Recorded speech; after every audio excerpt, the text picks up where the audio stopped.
ama sain he program and tu zong zong te chubai kan book ve ka chagu Mizoram Board of School Education chuan May ni som pasari sang ni som ni patni tholeni khan HSLC examination sang ni som ni patni result ti chuaka chungji la chuan government sino high school la zir lai patni lalong zoli changte apa lal ve puyale laram din saga apa fanal moya sial ho ko ve ve chuan te tu distinction an pasa when I hear Sialo Educational Staff Association says, "Min mani biang biak na kan nei do na dia." Amaro chu ramdin sang azo ka hi tunlai filen covid free na man ve no maya chumi de wa chon voina ani hi kan singa local thelo ba poi kan tilea anu ero kan singa rotela nakina thu toy te kan la zo to na ni ti chuan ama sain long suali changte Sialo Educational Staff Association hin long puina chubai kan hu ka che ama sabera in thu ka chanchin min hil ma satala inu le pa te in ni una zangi ni ti tele una na hin nge thil zirme kan nem nge ti mek ti vel te kha ma sabera min a hil ka che anu chu Oswald Bonia apa he government middle school sia hoka junior twin hoka una kung kania ke nahi ano counter kani chuan kan cover han bi e zo to a chuan kan lai han ki e akal ve me ka ma ki kan pass hello le in una te ko e result kana ke da chang chuan matric chuak in ta vek maya kan long tui le mai cheu ti chuan kan han hriat dana in unau hi le ka thiam the ni kan hria i unau te ko ha government Sialo high school an ka kan matric kha em division a tinga lo pass to le ta ka min an hri kha lo lo ta che kan cover ka first division a pasa kan ka utse alai kha distinction a pass ko distinction a pass so na ma distinction e pass le ko ha lo de mai ani unau hi kan ai thak ta kan khan Sialo high school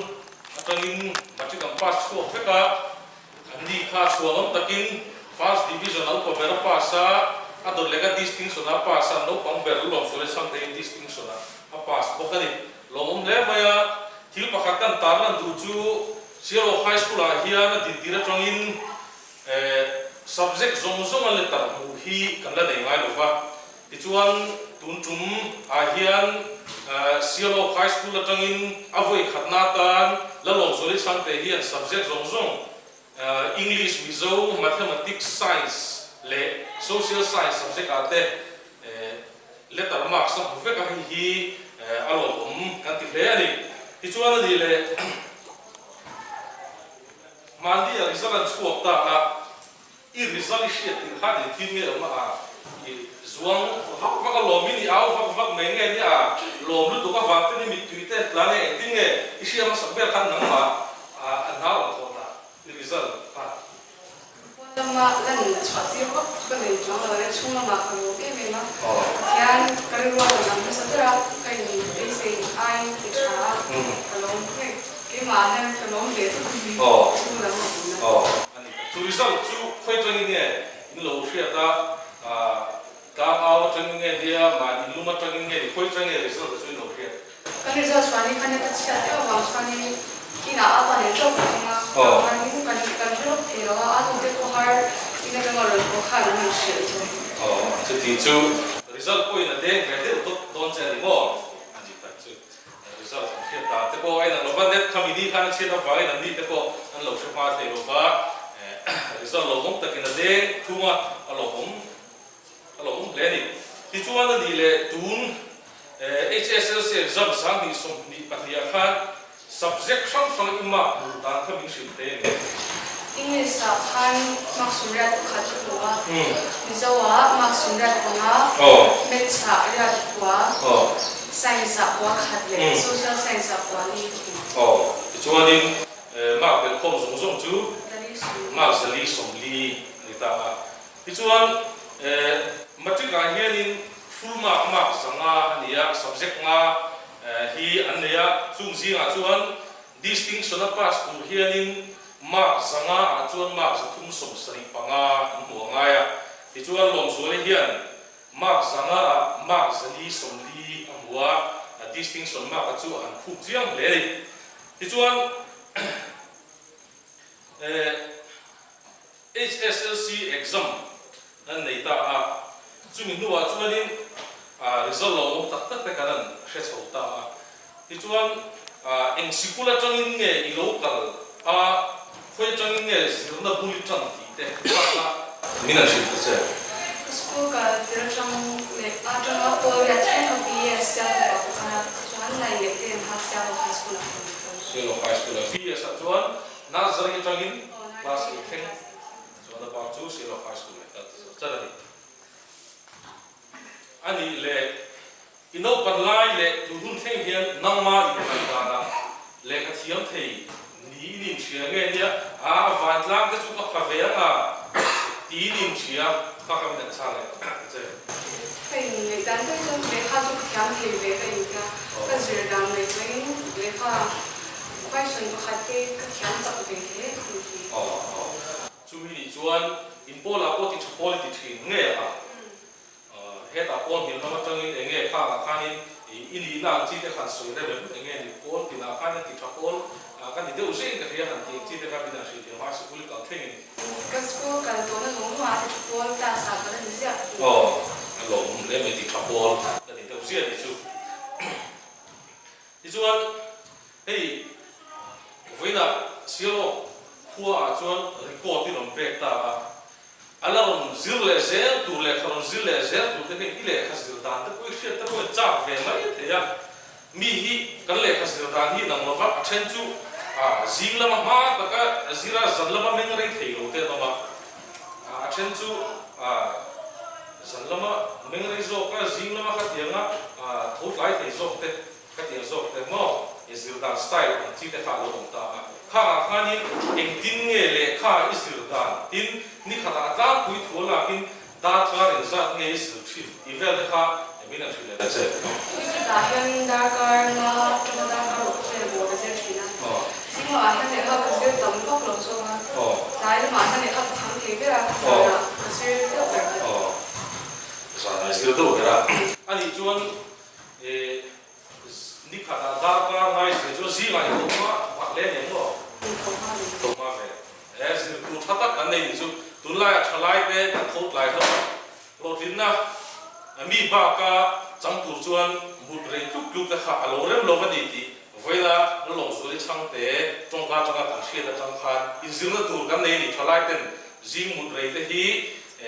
zirlai te tan chuna rem lo vani mi ba ka mi chunga kan le don chuan zinga te ko lo thok pa ve zela ngai ni ti kha she thar le ila a tho me ti chuan lekha izir to na reng reng a he ta pon tirlo tang pon ni se ma he ta high school ka theng pon ni se eng subject ngen nuami ti dewa eng subject nge hari ti dewa chin ina se English subject in one ti be ra ka she khiam be ra ba math chi har ti be ra na si han ti da enge English subject chu zirtir tu wali ni tu nge nang ma la ba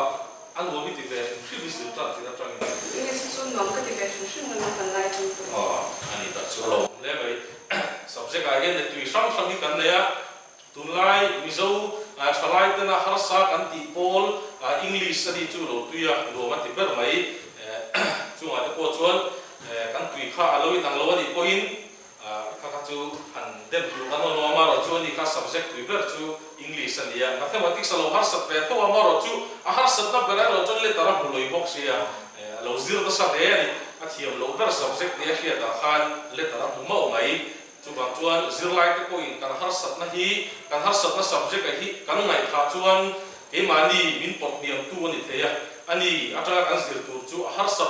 sat na ber har sat i ber subject a khan thei to pa chua letter marks here buin marks umre pa ko lai a theri en ton tu kan nei chhe mai ti chuan a dot le han kal le ta da lekha zir hiani by heart system in i kal de ko mai nge nia khet hiam chungin in zir de uthi Xuyên thẳng là chỗ này việc truyền thâu ạ sẽ các giờ tam một số sẽ thẳng xuyên thẳng tung truyền cái thiệp chung dictionary thế anh chị nên dictionary ko kapit chi ai do thế 전 시작한 말할 조금 근데 이게 돈 아닌 나가고 시작한 그래서 아니 tunlai này guidebook kan thi được bộ an lâu la số lâu bằng tính theo thôi kan call ta hey hi SSL symbol sẽ na tan guidebook kan thi thế ring được lu mấy ngày dia nang ma sẽ thiam na mangin guidebook akha nang ma pui tu tan chau mang nge kha kan soi sao thế guidebook jo kan ring được opera mà sẽ các cái số kan kêu việc số tua cũng lâu nay kêu cũng việc số bằng guidebook jo kan ring được ring được exam na ta thì chúng ta được là hey tu là government seal of high school matric chata pin zir chua ka chu ta chuan I kal na sikula il zir tir tu te zir na hi a thato ki tiam in du tu sam lo deu te nem chu ti chuan di zok ta sela han ti de enga moi ne kha zep ne ho lo vi mi na la zir tir tu te an chate ya thế tốt cho nên zir tir china anh thằng cái sẽ theo nó lại cái lý do chính là anh thằng cái số áp trả cái gì mà đi dự tiết là cho try thì tốt school đang dự tiết tu thế ngay thì đi làm rồi thì thành công anh cho nên là lúc dự lại nó bằng cái point khác là là thổ bé hay tu là subject sống anh ấy tập thầy anh đấy thì cho anh khó đắng school khá dốc cái bộ alo mấy thế mà rồi chú cái đi qua Cielo High School mi zir tir tu te chu mun dang zir tir tu te ngai bi lo mi dan thato hle ni ti la lom so li chang te tong ka chang kan the ya chu zir lai no pang Cielo kwa no pang te ko in hrei la a tho me ani le I lo tin theina kan hian tu na matric result bo taki de thena tu ra kan hian I chum te yang takin ngan koi mo hle tiang takin ngan support cha cái mà mình support cho em na cho nên sự tu về thì anh bạn đi một lúc cũng để khai giới mà đi anh bạn đi vào anh để khai một cái gì alo không thế vậy để chúng ta sớm là hiện chúng ta support nó tới lâu cái chỗ đi lâu thì nó sang tập cái bộ thì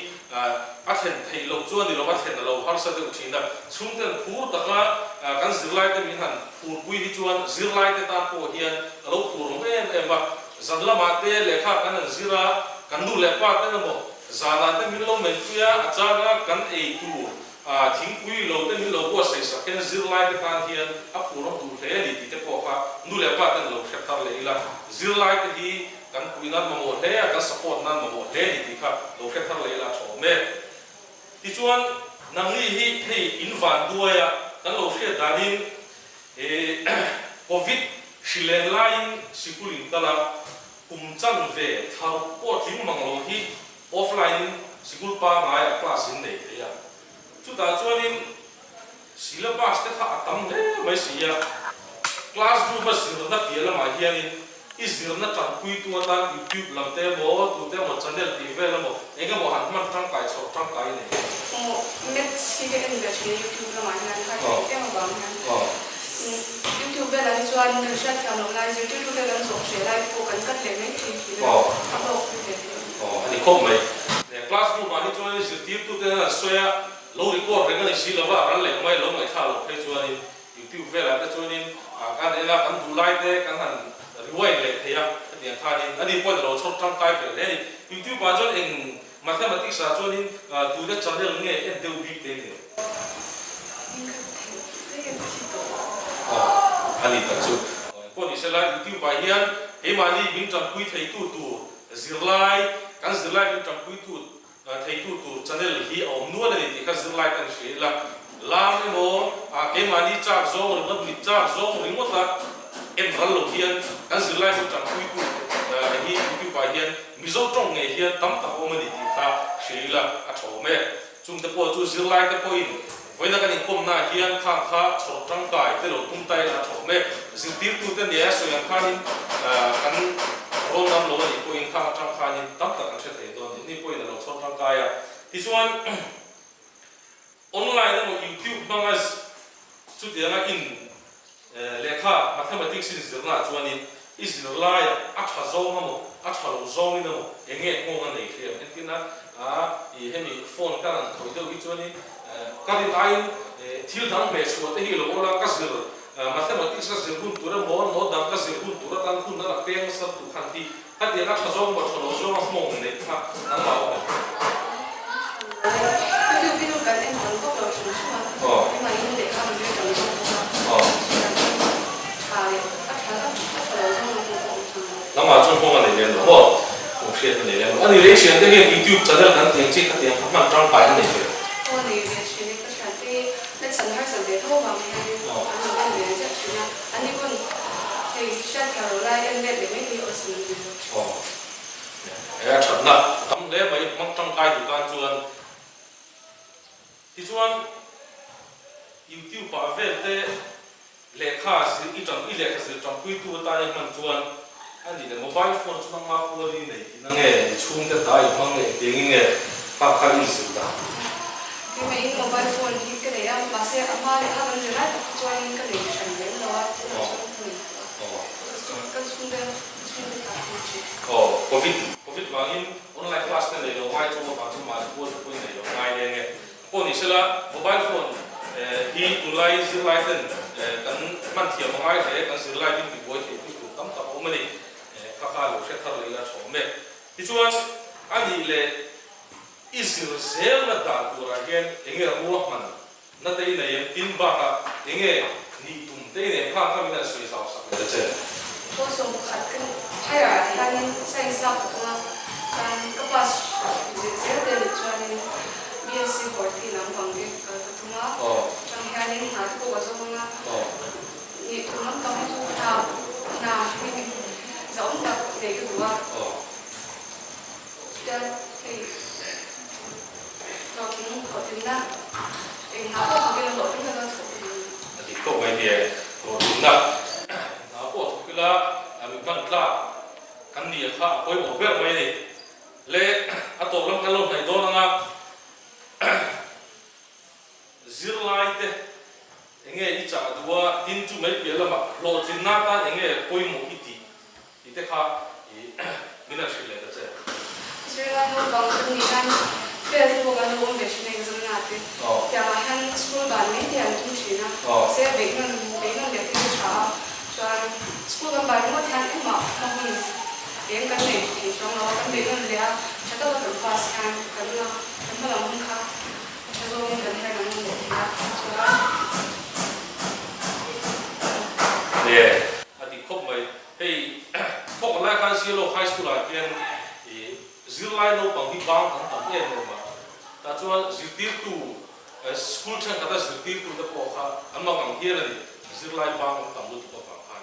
tuna trong kama lang ta chu sikul hi kan voi that kan felo wa ka han ba mai hian engwa ti tu tak tak kan nei chong lo ka kholai sian te ne sol te mo kan zira thil zir chu tak tak kan nei chong lo ka ni chu wan chong kan kum te la lo panga sikul voi hi khat kan felo wa ka ba mai kha I kan chi lo to tu la ni chu wan chong be do lo fi zir lai ko i pe tra ni la ka so me ani enge ni kan lo tu an soina tu te bo eng ma chong kan ni kan soi du nei Jadi kita di pengai sang ini memang anpun kantan itu apa itu cair cuma di China kan kalau nawe memang kan jadi kita dalam buku itu apa jadi mulai apa deh ini mah cuma buku itu lo me itu hai kan sih lah di cerita kan soal kan ram tin sang lo tel thei lo pa amai ro chu anu lo tel thei thau maya ram tin sang lu hi van bu ku ni ya khong ai kan bula hian ron chuak pe sala tho ya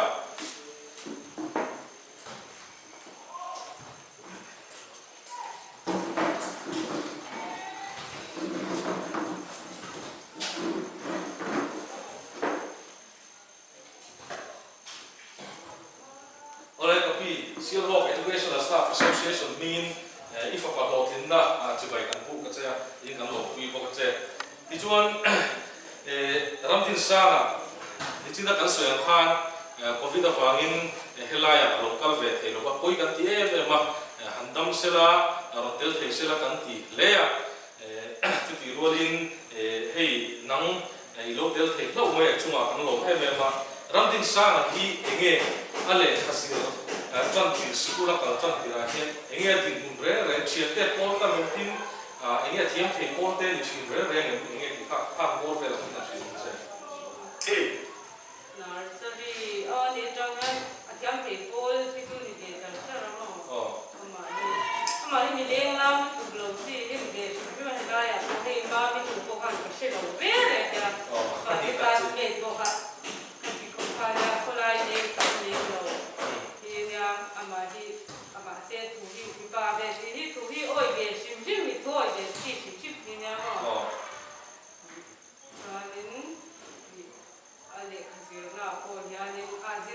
azir tam lem lo mi pa ten lo nia mo ni chia ni mi pa ni le ga ni azir tam lo ta wi nge kan pa ne ye ni lo ge ka chia lo azir tam ta ka ni den lo chuan primary middle ti te khoi tang nge a nursery ato class 8 you presbyterian school class 6 ka government middle school ka ku kha han ka ni so ka anu anjir claim itu apa kal itu loh wajah maka iya sakan kanda tadi sa kan kelas itu tu macam tu kita iya sakan no ani tak cu tuna ki va lu ki trong kama kan mo kan che dam khanin sirtir tu ta mo na po lo lang te la sirtir tu ta nge ni no pang kan sirtir na hian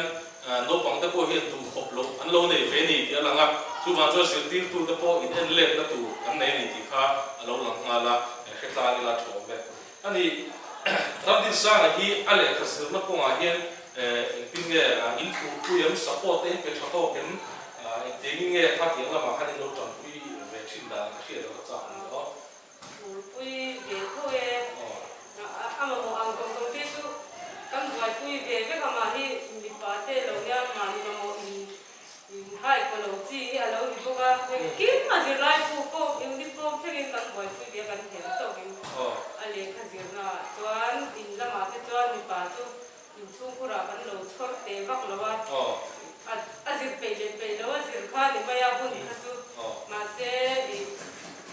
ni school to ni chuan ni ko kri de kan lo ni a ra te kan roi ke do ra te ma ngin mo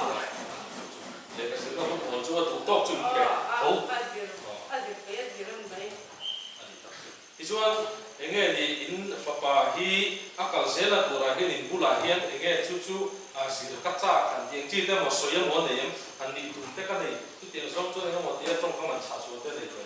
ama chuan ni o science lab ki adua ma se science lab adu ka mathematics a khan alo le ha su kan zong be dong wa ma se ni private da ma ati thina science ta ka ta abang khanin